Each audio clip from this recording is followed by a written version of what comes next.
Naruto a beau ne pas être connu pour sa violence extrême, le manga contient tout de même des scènes si choquantes qu'elles ont carrément été censurées dans l'anime. Entre décapitation, bras explosés ou têtes transpercées, Masashi Kishimoto ne s'est pas retenu sur la brutalité. Laissez-moi donc vous montrer une face de l'œuvre que vous avez sûrement manqué, les scènes gore dans Naruto.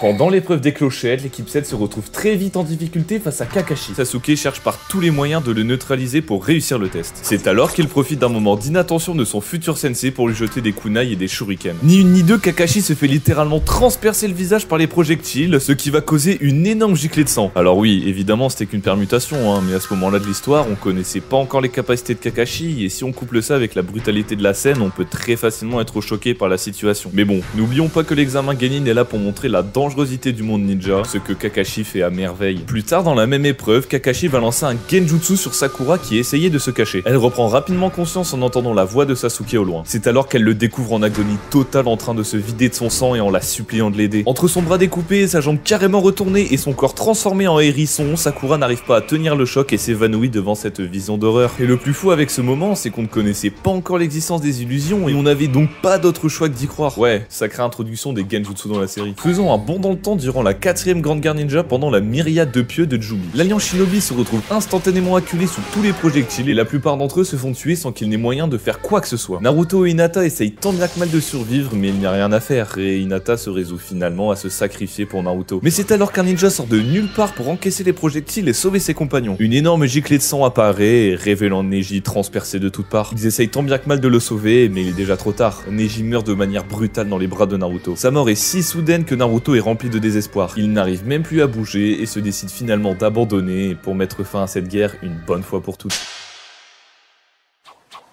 Après une série de trahisons, Madara arrive enfin à se faire réincarner et il décide donc de confronter les démons à queue afin de reformer Jubi. Mais bon, ça a beau être Madara en face, sans ses yeux, il se fait juste malmener comme jamais jusqu'au moment où les Biju lui lancent une attaque groupée pour détruire son Susanoo. Leur assaut a plus que réussi en lui arrachant un bras au passage et en le laissant trouer de partout. Cependant, ça a beau être impressionnant comme ça, pour tuer Madara, il en faut bien plus et il arrive à soigner sans trop de soucis. Si tu veux vraiment le blesser, t'as pas d'autre choix que de faire appel à un des goats de Naruto. L'affrontement entre Madara et Guy arrive à son paroxysme, mais ce dernier décide d'utiliser sa plus puissante technique pour éliminer son adversaire. Il déclenche le Guy de la nuit et fonce à toute vitesse sur Madara qui n'a même pas le temps d'esquiver. Guy parvient d'abord à lui casser les côtes mais s'accroche malgré la douleur pour lui infliger un maximum de dégâts. Madara se retrouve avec une partie de son corps explosée mais arrive tant bien que mal à rester en vie malgré tous les efforts de Guy. Il a beau avoir tout donné, Jubidara va pouvoir se régénérer et lancer une attaque fatale sur la panthère de Jade qui n'a même plus la capacité de bouger, rendant son sacrifice inutile.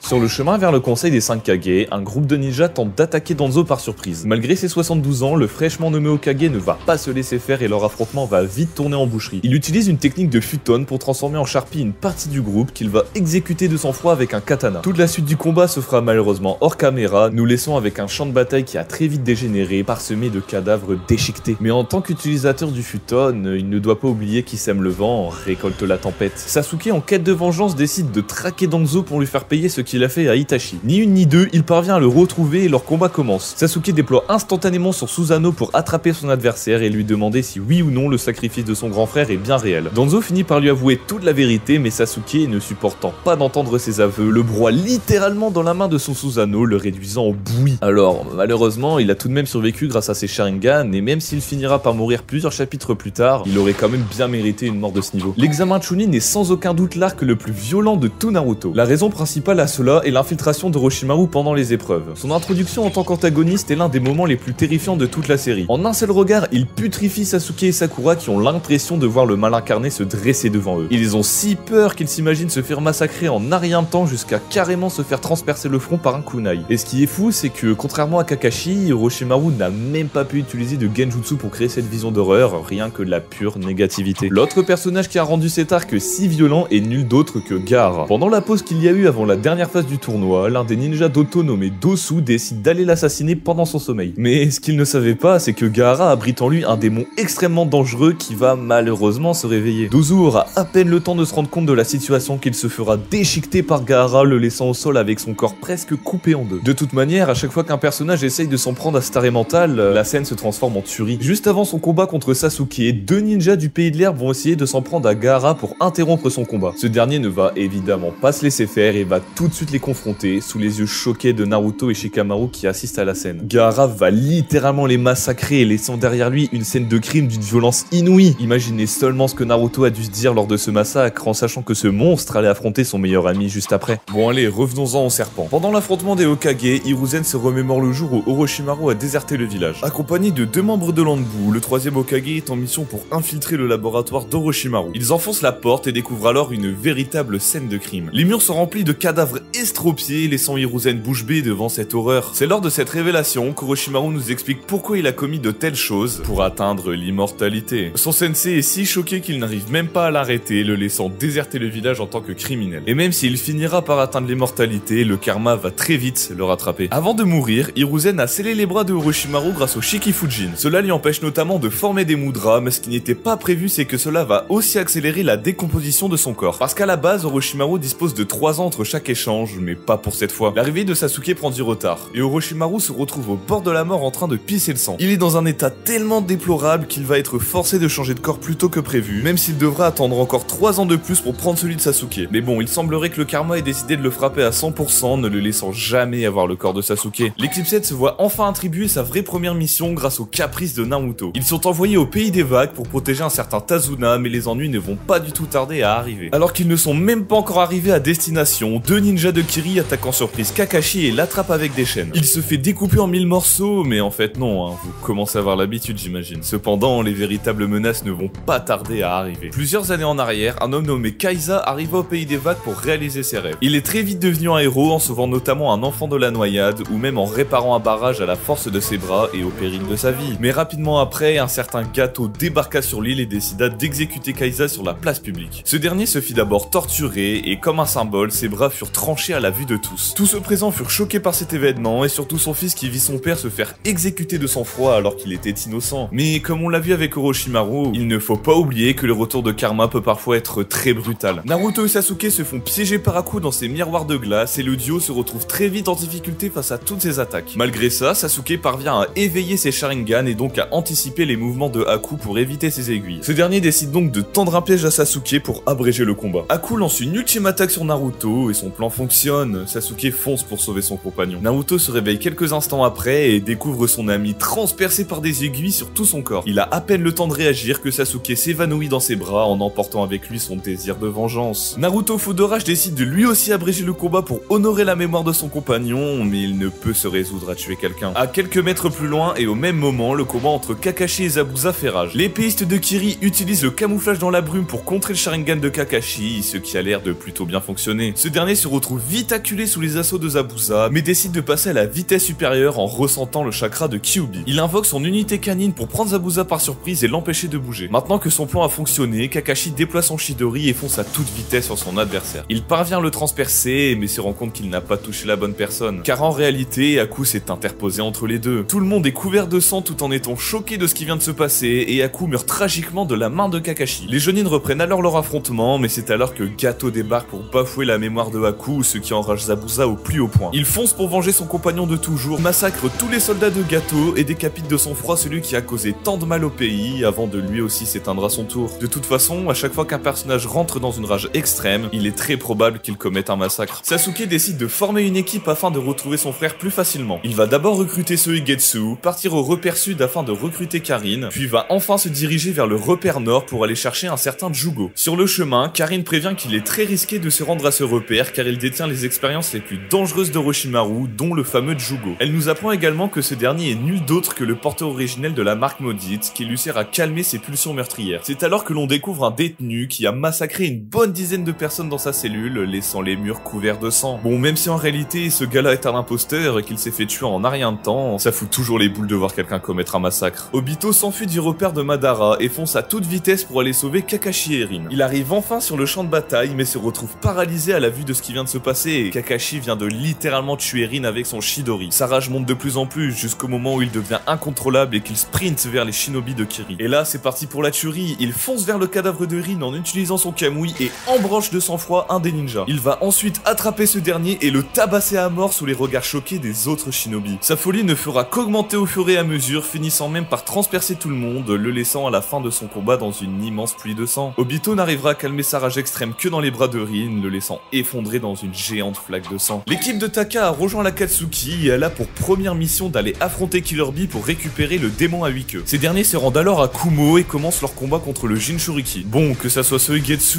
Jugo ou même Sasuke, ils se font tous laminer par Killer Bee qui ne prend même pas cet affrontement au sérieux. Sasuke décide donc de passer aux choses sérieuses en sortant son Mangekyo Sharingan. Il utilise un puissant sort de Genjutsu sur son adversaire qui va le figer instantanément sur place. Mais tout d'un coup, Bee sort de nulle part et utilise son lariat à pleine puissance. Sasuke se retrouve avec la cage thoracique littéralement ouverte et arrachée de tous ses organes. Heureusement que Jugo était là pour sacrifier son corps, sinon Sasuke serait mort à coup sûr en encaissant cette attaque. L'arc qui contient le plus de scènes violentes est nul d'autre que la récupération de Sasuke. Shikamaru se retrouve à former une équipe de genin composée de Shoji, Neji, Kiba, Naruto et lui-même. Leur but est de rattraper Sasuke qui vient de déserter le village accompagné des hommes d'Orochimaru. Ils mettent en route mais se font vite repérer par les 4 du son. C'est alors qu'une série de 1 contre 1 va se lancer en commençant par Shoji et Jirobo qui va se conclure sur un match nul. Le combat suivant se fera entre Neji et Kidomaru. Ce dernier tire des toiles d'araignée pour coincer ses adversaires et sécrète des flèches pour les tuer. Mais malheureusement pour lui, Neji est le contre parfait à toutes ces techniques. Car grâce à son immense maîtrise du chakra, il est capable de détruire ses toiles en émettant du chakra par ses pores. Mais il possède surtout le Byakugan qui lui permet de voir à 360 degrés et donc de ne pas se faire toucher. Cependant, Kidomaru semble vite avoir trouvé le point faible à ses pupilles, elle ne voit pas exactement à 360 degrés. Cette fois, ça y est, Kidomaru a trouvé l'angle mort du Byakugan et tire une ultime flèche pour tuer son adversaire. La fumée se dissipe, révélant Neji avec un énorme trou dans l'épaule car ce dernier a su faire dériver la flèche pour éviter qu'elle ne touche de points vitaux grâce à une barrière de chakra. Leur combat à tous les deux se finira également par une égalité, laissant Neji au bord de la mort. Shikamaru, lui, se retrouve confronté à une certaine Tayuya. Elle utilise une flûte pour contrôler des invocations dévoreuses de chakra que Shikamaru parvient à maîtriser grâce à sa technique des ombres. Mais ce qu'il ne savait pas, c'est qu'elle est également capable de faire des genjutsu en utilisant sa flûte et il va se faire piéger dans une illusion. Shikamaru se réveille en étant attaché dans un monde horrifique, avec son bras littéralement en train de fondre et en laissant bien apparaître son os. Tayuya en profite pour lui foncer dessus, mais Shikamaru se casse le doigt pour rompre l'illusion. Les deux vont se retrouver au coude à coude et Temari va sortir de nulle part pour interrompre le combat et sauver Shikamaru. Parce que ouais, elle va tuer Tayuya sans aucun souci grâce à son invocation. Pour rester avec les os, parlons de Kimimaro. Il s'enfuit avec le tonneau contenant Sasuke, mais Naruto le rattrape déterminé à sauver son meilleur ami. Il déploie le chakra de Kyuubi et utilise le multiclonage pour submerger son adversaire. Bon, c'est pas du tout efficace parce que Kimimaro possède un Kekkei Genkai unique en son genre, le Shikotsu Myaku. Cela lui permet de faire grandir ses os et de se les arracher pour s'en servir comme arme. Et pour le coup, Kishimoto n'a pas résigné sur les détails en montrant bien sa chair qui reste collée à son os. Et ouais, sa technique est tout autant puissante que dégoûtante, à tel point qu'il a malmené Naruto, Lee et Gaara sans trop de soucis. Mais bon, à force de jouer avec la croissance de tes os, ton corps finit par en subir le contre-coup un jour ou l'autre. Naruto arrive enfin à rattraper Sasuke et l'un des combats les plus cultes de toute la série commence. Les deux se battent à force égale jusqu'au moment où Sasuke décide de déployer la marque maudite. Il prend rapidement l'avantage sur le combat grâce au gain de force que sa transformation lui a donné. Il enchaîne Naruto et l'attrape par le col, déterminé à l'éliminer pour de bon. Il déploie son Chidori et transperce de sang-froid la poitrine de son meilleur ami, le laissant avec un trou béant dans le corps. Sasuke espérait en faisant ça se débarrasser de Naruto, mais surtout pour pouvoir éveiller son Mangekyo Sharingan. Après, ça serait mal connaître notre protagoniste de croire qu'il se fera tuer aussi facilement. Et quand on a déjà vu la même scène avec Aku, ça peut très facilement paraître impressionnant de revoir une blessure de ce type. Et enfin, le combat ultime de toute la série, celui qui mettra fin à l'œuvre en opposant les deux rivaux de toujours. Sasuke dévoile son désir de révolution et décide d'affronter en premier lieu le plus gros obstacle à son plan, Naruto lui-même. Il enferme tous les bijou grâce à son Rinnegan et les deux se rendent là où tout a commencé, à la vallée de la fin. Après quelques minutes de parlotte, leur affrontement peut enfin commencer et ils n'y vont pas de main morte en ce qui concerne leur puissance. Entre transformation, flèche d'Indra ou Rasen Shuriken, leur combat prend une ampleur démesurée jusqu'au moment où ils se retrouvent de nouveau face à face, prêts à éliminer celui qui se dresse devant eux. Comme pendant leur premier affrontement, Naruto déploie son Rasengan et Sasuke son Chidori. Ils se foncent dessus l'un l'autre, entrechoquant leurs attaques. C'est alors que les deux se réveillent plusieurs heures plus tard en se rendant compte qu'ils ont chacun perdu un bras, symbolisant la fin de leur affrontement, mais également de cette vidéo. Donc si t'as kiffé, n'hésite pas à la liker et à t'abonner parce que ça fait vraiment plaisir.